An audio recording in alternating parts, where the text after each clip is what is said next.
All right, so down to our main event here with our speaker, Pete Garcia. We'd like to say a few words about him. Really this is going to be an interesting talk today. I'm really looking forward to this. Pete is the Executive Director of the United States-Mexico Chamber of Commerce, the Woodlands Gulf Coast Chapter, and is President and CEO, and Principal of the Pete Garcia International, Inc., and two other companies, Airline Market Data Consultants, and Blue Green Aviation and Hospitality, Inc. Pete was formerly the VP of Latin America for Continental Airlines and guided the growth of Continental to increase its presence in Mexico from 7 destinations to over 30. More recently, as a consultant, Mr. Garcia reversed the negative trend in revenue for Aeromexico for its USA markets. Pete is currently the chair of the Houston Mayor's International Trade Development Council of the Americas. So with that, Pete, look forward to your talk.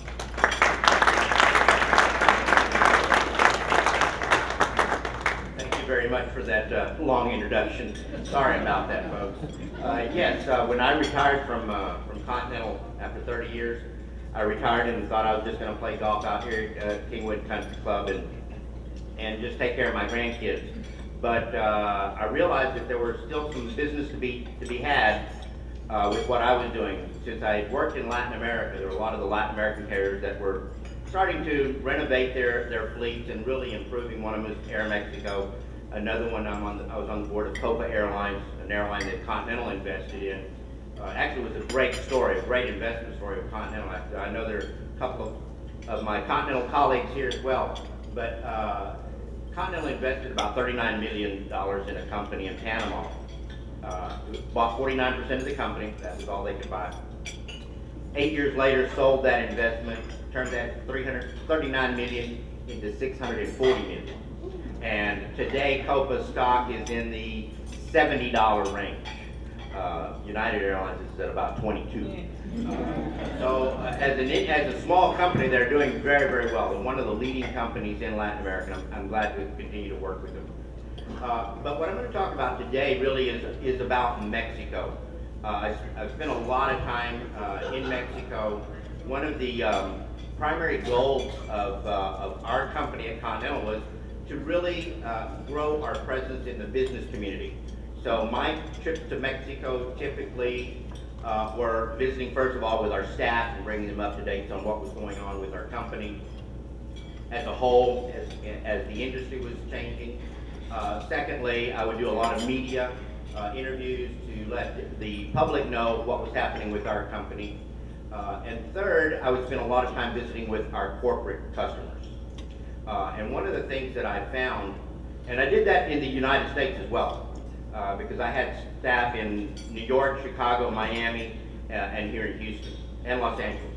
So I had staff in the U.S. that focused on the Latin America traffic, and then I had the offices in Latin America, which we grew from 28 destinations, I believe it was at the time, to about 78 destinations. So in the last 10 years, and of course Houston was the hub, so it really put Houston on the map for a carrier and its gateway into the United States. When prior to that, for the prior 40 years, Miami had been known as the gateway to Latin America. Actually, the folks in Miami kind of laughed at us and said, Houston will never be a gateway to Latin America. But I think Continental and the public that chose to use Continental out of Houston really made Houston an international gateway into Latin America. And it attracted a lot of other airlines as well. I think it changed a lot for Intercontinental Airport. Of course, now they're going to have a lot of competition out of Hobby when it becomes Hobby International and Southwest goes in there. So we'll see how that pans out. That's scheduled for late 2014, early 2015. And Southwest will be flying into 5 or 6 Mexico cities. They'll be doing Costa Rica, Salvador, Guatemala. They'll be doing Bogota and Caracas, in addition to Mexico City, Cancun, Puerto Vallarta, Los Cabos, a couple of the resort markets. So that will really give people in Houston some options. I have different opinions on how it can work. I've seen other airports, other cities try to have 2 international airports. For the most part, it hasn't worked, but we'll see. We'll see how it pans out. But doing business with people in Mexico, I found they had challenges with doing people in the United States, and vice versa. That was one of the most common things I heard was, well, we want to do more business in the U.S. How do we go about doing it? A lot of it really had to come down to understanding the way business is done. This last year, I've given several seminars in Mexico along with the Texas Economic Development Office. And I've spoken to people that are doing business in China, doing business in Europe, but afraid to do business right here in Texas. With the logistics being so good, we've got 2,000 miles of border between our countries. They find that the United States is such a big marketing, producing, manufacturing machine that they're timid, actually. So part of those barriers can come down through education, continued education. That's why the Texas Economic Development Office out of Austin has an office in Mexico City. That's actually their only international offices in Mexico. Now, why would Texas do that? Well, Mexico is Texas' #1 trading partner, by far. The second largest is only a third of what Texas produces between our countries. To give you some scope on the size of business that I'm talking about and the kinds of business. Last year, 2012, record number in terms of trade between our countries, $500 billion, actually 497 to be exact. 217 billion were exports from here to Mexico, 280 were Mexico to the United States. There's your 497. Of that, if you look at where that was 10 years ago, when NAFTA started in 1994, that's 5-fold growth. The U.S. government, our federal offices, United States Office of Commerce, says that in the next 10 years they would like to double that. They say that they are on track to do that. And they've done several initiatives. One just was signed a couple of weeks ago, and it's called the BFP, Business Forum Program. And what this is going to do is going to allow businesses in Mexico, business people in Mexico, to get business visas a lot easier than they were in the past. So if a company here is wanting to do business with them, and they want people coming to meet them, maybe to be their distributor or to show their products, they'll be able to get a business visa a lot faster than before. Both countries have initiatives for small and medium-sized companies. They realize that that's where the value and growth in moving this free trade agreement along is. A lot of the big companies put together that $500 billion worth of trade. To give you this idea of the size that Texas plays with that $500 billion, I said before, #1 for Texas. Texas does $170 billion of that 500. So Texas, by far, is the leader in doing business with Mexico. Now that's bi-directional. So that's products, and a lot of people think, well, okay, they're making all these products in Mexico, they're taking jobs away from us. Well, not quite. 40% of the exports from Mexico come from products that were made in the United States. Let me repeat that. 40% of all the products that get exported from Mexico to the United States originally were manufactured, or a part of it was manufactured in the United States. So we send raw materials to Mexico, some completed parts, they assemble them. Once they're assembled in Mexico, it's considered a Mexican import. But 40% of that was already made here. And a lot of that happens in reverse. A lot of products that seem as though they were made in the United States or exports from the United States actually have some component that was made in Mexico. To me, that goes beyond a trade partnership. And I think the Assistant Secretary of State put it this way. It says it's beyond business trade partners. It's really an alliance. It's an alliance. That's what the NAFTA That's why it was created between our three countries, between Canada, the United States, and Mexico, was to facilitate that trade. It's grown fivefold. Has it been successful? By many people, it definitely has been successful.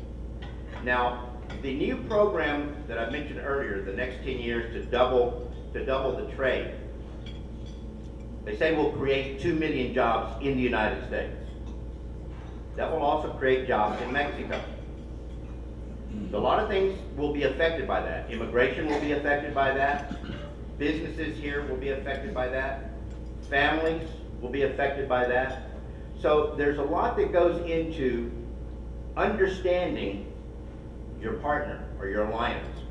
And that's really what I want to talk about. I want to give you an idea of the size of the market for Texas, and for Houston, we're the #1 trade region with Mexico. So it's very important to us. So what are they buying? What are they selling? What are they making there? Well, most of you probably own a product made in Mexico. You drive an SUV, particularly General Motors, it was made there. Ford makes a lot of its products there. We were talking earlier about going to Saltillo. When I started the flight with Continental to Saltillo, people said, well, who would want to go to Saltillo? Well, Chrysler's there, General Motors there, and Ford's there. So, plane's full going back and forth every day. What does that do? How does that create jobs? How does that one route create jobs? When I opened up a lot of these cities in Mexico, one of the first people that I would visit would be the economic and development offices of those cities. Meet with the city leaders. Meet with the city council people. Meet with hoteliers. Meet with the actual managers of these companies that were there. It would give us an idea of how much traffic we could expect. Initially, some of them were not really convinced. Others were. They said, oh, this will put us into another league. Why? Because now they were going to have an international flight. For most of these cities, it was their first international flight. Almost all of them had to go to Mexico City, and from there they could catch an international flight. So it really opened up the access to these markets by creating that new highway in the sky, if you want to call it, because that's what a new flight does. When you're in a city that doesn't have a good amount of air traffic or roads or ports, you're more isolated. So the less isolated you are, the more ports, the more airports, the more highways, the more rail you have, the more accessible you are. You remove that isolation. Once you remove the isolation, then what has to happen? Well, for these people, it was their first time to have an international flight. They didn't know about all this business that could be had in Houston. They've been going to Mexico City or Miami. So now they can come here. And we've seen a lot of that. Continental helped open the Brazil Chamber of Commerce. United is helping us open up the Mexico Chamber of Commerce. Southwest will be a member, I'm sure. But a lot of other companies have said, we want to do business in Mexico. How can you help us? Right? There are many ways. One way is to help you by communicating to you what the opportunities are. So that's one of the things that we do at the Chamber. We try to post information that is valid, that is up to date. March the 4th, the NAFTA changes approved tomatoes for the first time to be imported into the United States from Mexico. There's been a ban on them for many years. They called it price dumping, but they did their full investigation. They figured there's no price dumping, and now we're going to be buying tomatoes. So most of the tomatoes that you will be seeing at HEB and many other places here will be coming from Mexico. We all do business with Mexico today, in one way or another, where it be the cars that we buy, whether it be 50% of all of our vegetables and fruits today come from Mexico, here in Houston. Ask HEB. You will see that the more opportunities there are, now that's just the tomatoes. You may say, well, I'm not in the tomato market. Well, you are. You eat tomatoes every day, probably, or every other day. So you are in the market. How many of you had guacamole in the last week? Well, you're in the market. How many of you have gone to Cancun? Well, you're in the market. So one way or another, you're already, as individuals, you're already doing business with Mexico.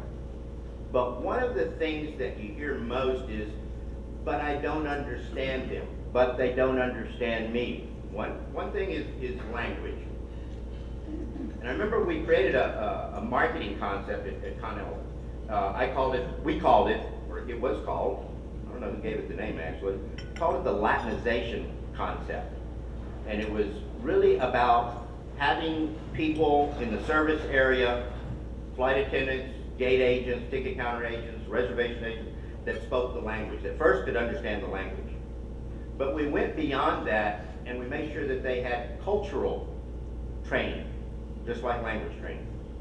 What does cultural training include? What is it? How do you know what cultural training is? Well, most of it is just your popular cultural habits. It's what we do. We have them here in the United States. We're different in the United States. The people in the South are different from the people in the North, than the people on the West. We speak differently, we have different accents, and usually you can pick out if they're from the North pretty easy. And believe me, up in the North, when you're there, they can pick you out pretty easy. The same thing happens in Mexico. You've got the North, people from Monterrey, Saltillo area. A lot of them are moving here. They're not moving to Kingwood, they're not moving to the Woodlands, they're moving to Katy. You have a lot of people from Mexico City, they're not moving here, they're not moving to Katy, they're moving to the Woodlands. Just like they say the North and the South in Mexico, when they move here, they keep themselves in their own communities where they feel comfortable. So you will see that even as they migrate to other places. One of the things that I did in the airline business was really to look at those patterns of where different countries migrated to.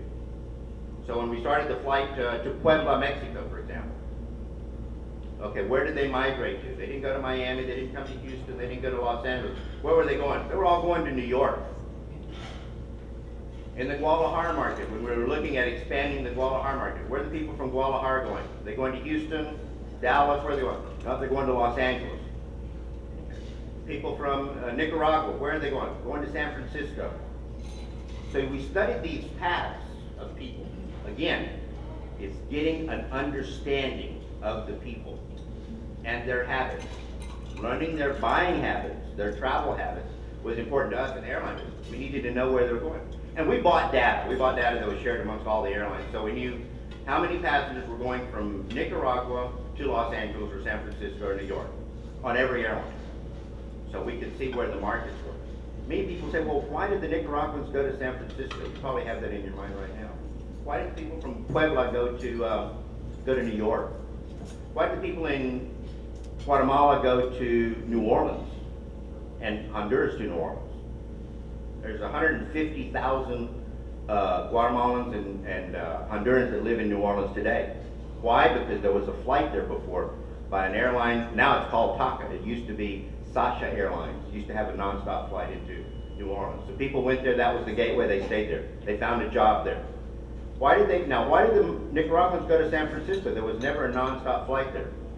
Well, many of you that are from Texas, whenever you go out into a field or you go into the forest here, you see all these little paths, right? Now, why are those animals taking the same paths all the time? They've got all this space, but they go down these paths. This is where the food is. They're going to find the food. They know the best route to the water. You go out on a ranch and you see the cows, they've already have a beaten path. They know exactly where they're going to go. That's where the food is. So that's why people migrated from Nicaragua to San Francisco. Somebody went to San Francisco, found a job, and said, come on over. I've got a place and I can help get you a job. That's why people migrate. It's usually because they want to find a better living. So it's part of understanding the culture, understanding the people. I talk to a lot of groups, and some of you have heard me before, and it's like when you go to Mexico, how are you going to plan your business day? What are you going to do? And what are you going to leave with? What do you expect you're going to leave with? Well, I guarantee you, you're not going to leave with a purchase order on your first trip. Maybe not on your second trip. Maybe not even on your third trip. So how are you going to get them to buy? Persistence and patience. They do not make decisions very fast. And there's one important thing you need to know. Business people in Mexico do not know the word no. No. They don't say no. They don't say, no, I'm not going to buy that. No, I don't want that. So how do you know that you're not going to buy your product? Well, they just stop returning your calls. Stop sending your emails. That's the way they say no. So you have to understand that. So how do you get them to get that purchase order? Many of us know because we have to do it here. But here we do it a lot faster. That's create a relationship. Create a relationship. Once you're invited to the business owner's daughter's wedding, you're in. I say plan your day very carefully. When you're going there, plan to spend at least 2 to 3 hours with each client. You're not going to be in there and out of there in 30 minutes or 50 minutes. It doesn't happen. Start off with a big, hearty breakfast. Every day. Why? Because lunch is not until 3 o'clock in the afternoon. And a traditional lunch in a traditional restaurant with a traditional businessman will start with one little shot of tequila with a little sangrita on the side. So, if you haven't had breakfast, it's 3 o'clock, and you start out with sipping, and you sip the tequila, by the way. You don't shoot it. They don't shoot it. They sip it. It's just to open up the appetite. It's only one. It's limited to one.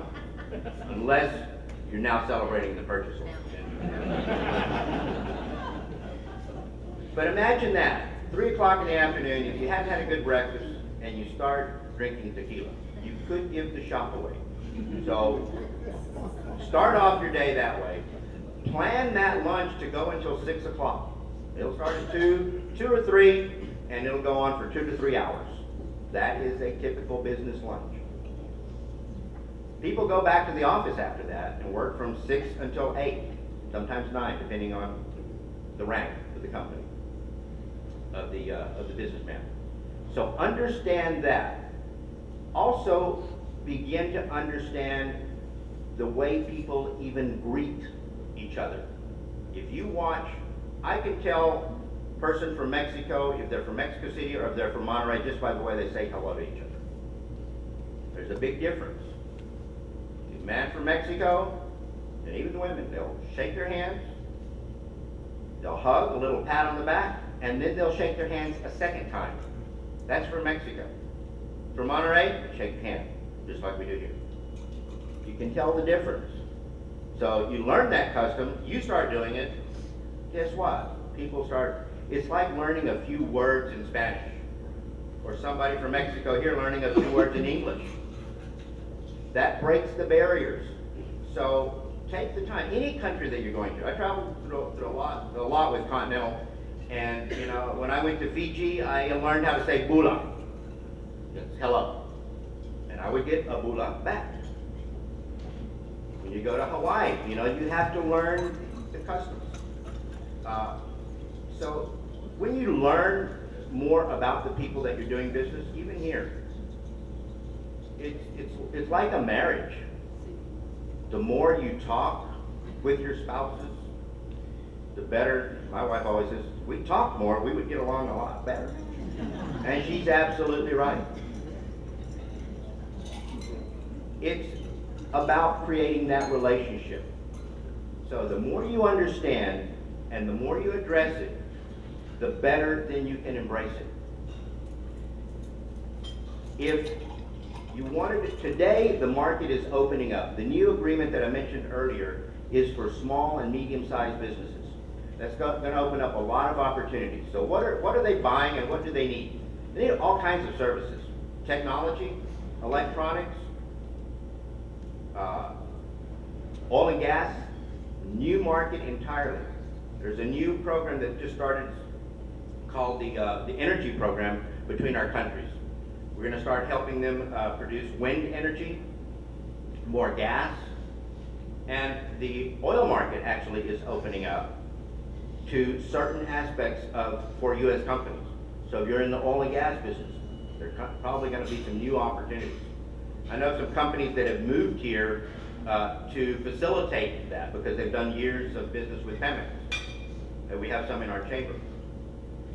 And speaking of the chamber, one of the things that people ask me a lot is, well, what's the difference between your chamber and the Lake Houston Chamber and the Hispanic Chamber and the Greater Houston Partnership? First of all, Greater Houston Partnership was very supportive of this chamber opening. I said, Pete, we have one guy responsible for all of Latin America.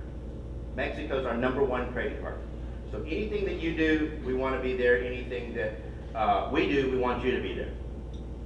Houston Hispanic Chamber is a little bit different because they focus on Hispanic companies or Hispanic executives within companies that want to garner more local business. They want more business from you. Kind of like Chamber of Commerce here. It's about marketing locally. It's about networking with each other.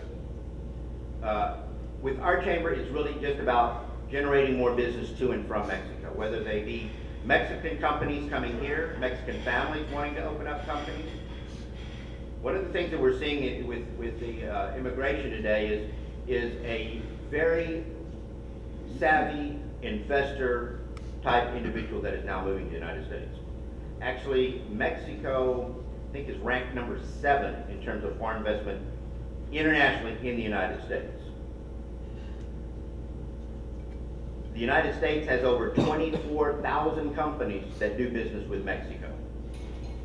It's about 100 and, I think the foreign investment, direct investment, money that has been put there, something like 152 billion last year. So a lot of numbers. So what are some of the other things they need? Machinery, all kinds of machinery, trucks, tractors, mining, lots of mining in Mexico. In terms of technology, software. Software is a major need in Mexico. Even though they have people there that do the business, there are a lot of companies that design software there. Apps. I had a company last week that called me and said, we make apps, and we want to come to the U.S. market. So it's cross-border trading. So understand your customer a little bit more. Understand Mexico a little bit more as a country. If you understand more, you can do more business. Then you can embrace it. And then you can become like I have, be passionate about it. Thank you again today. I appreciate it. Just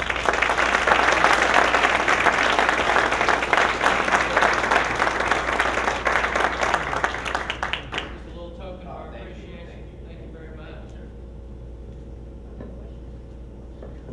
Some good tips there, so I appreciate that insight as we all interact with that country and the community, as well as the folks coming to this, and how we help them make them feel comfortable about being here and being with our businesses. Thank you very much.